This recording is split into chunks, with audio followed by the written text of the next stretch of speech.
Okay, so what's really the purpose of life? If you can give an insight on that. Thank you.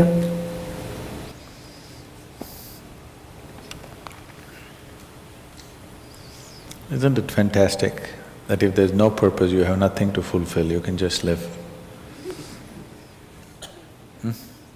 No, but you want a purpose.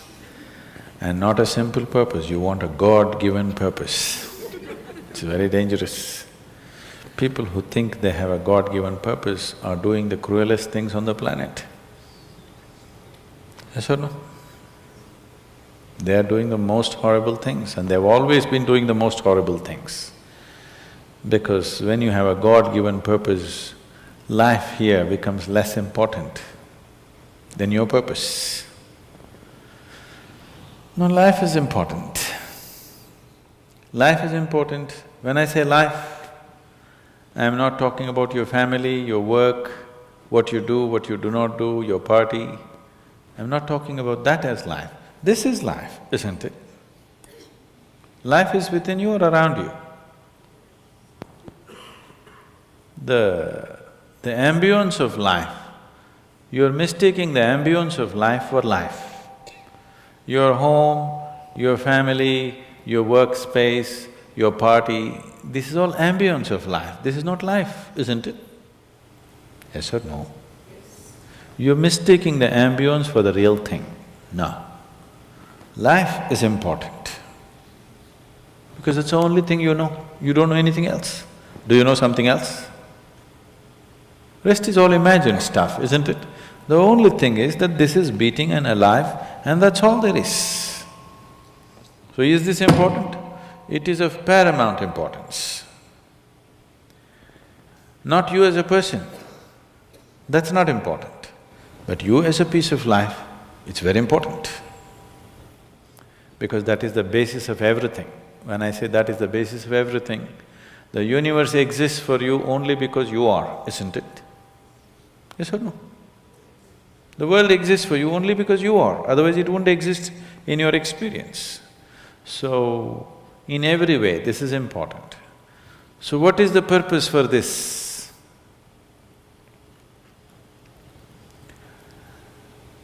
See, if you had a purpose and if you fulfilled it, after that what would you do? After that what would you do? Bored, isn't it? It is just that life is so intricate and so phenomenally intricate that if you spend 10,000 years looking at it carefully, you still will not know it entirely. If you spend 1,000,000 years looking at it with absolute focus, still you will not know it in its entirety. That's how it is. Is there a meaning to it? The greatest thing about life is that there is no meaning to it.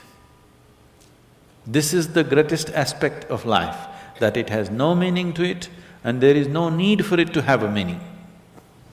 It is the pettiness of one's mind that it is seek a meaning, because psychologically you will feel kind of unconnected with life if you don't have a purpose and a meaning. People are constantly trying to create these false purposes. Now, they were quite fine and happy, suddenly they got married, now the purpose is the other person. Then they have children, now they become miserable with each other. Now the whole purpose that I go through all this misery is because of the children. Like this it goes on. These are things that you are causing and holding these as purposes of life. And is there a God-given purpose?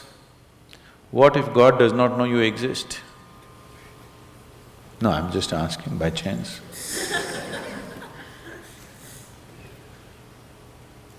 I'm saying in this huge cosmos for which God is supposed to be the creator and the manager of this 100 billion galaxies, in that this tiny little planet and you, suppose he doesn't know that you exist, what to do? Possible or no? I'm sorry, I'm saying such sacrilegious things. But is it possible or no? What if he doesn't know that you exist? What if he doesn't have a plan for you? Suppose he doesn't have a plan for you, an individual plan for you. Don't look for such things. The thing is, the creation is made in such a way that creation and creator cannot be separated. Here you are a piece of creation, at the same time the source of creation is throbbing within you. If you pay little attention to this process of life, you would not need any purpose, it'll keep you engaged for 1,000,000 years if you want. There is so much happening. So much means so much unbelievable things are happening right here. If you pay enough attention, 1,000,000 years of existence, it'll keep you busy or more. Right now, the need for purpose has come because you're trapped in your psychological structure, not in your life process. Psychologically, your psychological structure functions from the limited data that it has gathered. Within that, it rolls. And right now, your thought and emotion has become far more important than your life, isn't it so? Isn't it so? So because of this, you're seeking a purpose as an escape from the trap that you have set for yourself. It is a trap set by you. You can easily come out of it. If the trap was set for you by somebody else, difficult to come out because they'll set the trap in such a way that you cannot come out, isn't it? I'm talking about life, not marriage, that's what I'm…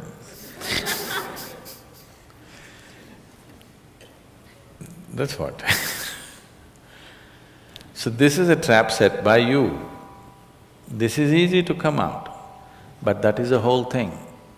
Why it is so difficult is, now you're identified with the trap, you like it. You like it because it gives you a certain sense of safety and security and protection and individual identity. If you build a cocoon around yourself, it gives you safety, but it also imprisons you. Walls of self-preservation are also walls of self-imprisonment. When it protects you, you like it. When it restricts you, you do not like it. That is why we have doors. We like the walls, because it's protecting us. But we have doors so that we can open it and get out when we want to. It doesn't matter how nice it is, we still want to go out, isn't it? So that is how it is with every trap that you set. It doesn't matter how nice it is, you still want to go out. So the psychological wall that you have built, which gives you some sense of identity, which gives you some sense of being a person, an individual person, and which gives you security, beginning to experience it like a trap, somewhere you want to break it. So one way of not breaking it is to find a purpose. Those who find a purpose in their life, they become so conceited. They will live within their own trap forever, thinking that they're doing the most fantastic thing. First thing you need is balance. If you have balance, then you can climb. If you don't have balance, it's better you stay on the ground, isn't it? It's not safe for somebody who is not balanced to climb high. It's best you stay close to the ground, you should not climb. So, first thing is to establish a balance, then you loosen your psychological structure. Then it's a wonderful thing. If you loosen your psychological structure without balance, which a lot of people are doing today, see, why does somebody want to drink alcohol or take a drug? Because it loosens your psychological structure and makes you feel liberated for a moment. But without the necessary balance, you have not worked for the balance, but you got freedom. Freedom without balance is destruction, anarchy, isn't it? So, first thing is to work for balance, an enormous sense of balance, where even if you dismantle your psychological structure, you can simply live here. dismantling your psychological structure is an important process because that is your trap. That is your security, that is your stability. At the same time, that's your trap. Because the walls are set, you feel secure, but that's also your trap. If you dismantle your trap, you also dismantle your security, isn't it? You also dismantle your sense of purpose, you also dismantle everything that matters to you. So that will need balance. Without balance, if you dismantle, you will go crazy. But don't look for a purpose, because if you look for a purpose, you're seeking madness. If you find one, you are sure mad. Yes. If you think you found a purpose in life, you for sure gone crazy. Because only the insane people have purpose. Or people who have purpose are insane in many ways. These are things that you create in your mind and believe it's true, isn't it? Right now, fighting for my country is my purpose. Right now, if it's necessary, I will fight, knowing fully well it's an unnecessary bloody fight. Yes? Then you will fight only to the extent it's necessary. If you think this is your purpose, you would want to destroy the whole world for what nonsense you believe in, isn't it? Something is needed, we'll do it. With absolute involvement. There's no other purpose. The purpose of life is to live, and to live totally. To live totally does not mean party every night. To live totally means before you fall dead, every aspect of life has been explored, nothing has been left unexplored. Yes? Before you fall dead, even if you do not explore the cosmos, at least this piece of life you must know it in its entirety. That much you must do to yourself, isn't it? That's living totally. That you experience the whole of this, all dimensions of what this is. You did not leave anything untouched. You just do that. That will take a long time. That's enough, good enough purpose for you.